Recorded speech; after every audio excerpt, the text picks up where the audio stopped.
So then if you can do that, the other thing that we need to work on as an assessment is your deep squat, right?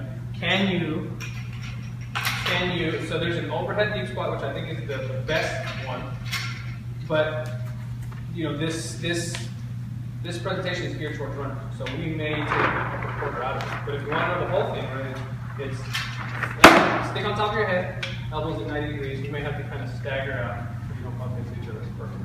So you're here, and then once you're at 90 degrees, that looks good, that looks good. Hands a little bit wider. There's good, looks good. Then you press it overhead. So this is your textbook start position to assess an overhead squat. Feet are slightly pointing forward. Right? They don't have to be in or super straightforward. If you want to turn around, it's okay. But then what you want to do is in this position, you got to get all the way down.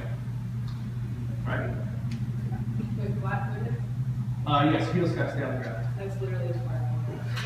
If I get I bring out the balls. So then that was pretty good. Bobby was pretty good too. Yes, but you don't quite get all the way down. So now that's with the overhead squat, right? If you want to get rid of the overhead squat, then if you want to get rid of the overhead, that's easy, right? You just basically do it here. And you notice that everybody kind of, it's a little easier to get done.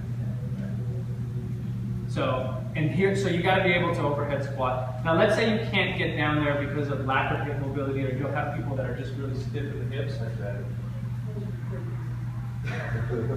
So if your back is bothering you just in the side, right, you just go back that chair. And then you turn that chair squat into a deep squat. Which kind of leads to what we're going to do next. So if you have poor mobility in the hips, or you want to improve the mobility of your hips, then what you do is you take that same stick and you lay it on your back, right? And your hands are going to be under your shoulders, and your feet are going to be just a little bit wider than your hips. Now what you want to do is keep the stick against your head, your upper back, and your hips, and then you're going to sit back all the way. Right? And you want to be able to get to that bottom position without the stick leaving your back. Right? So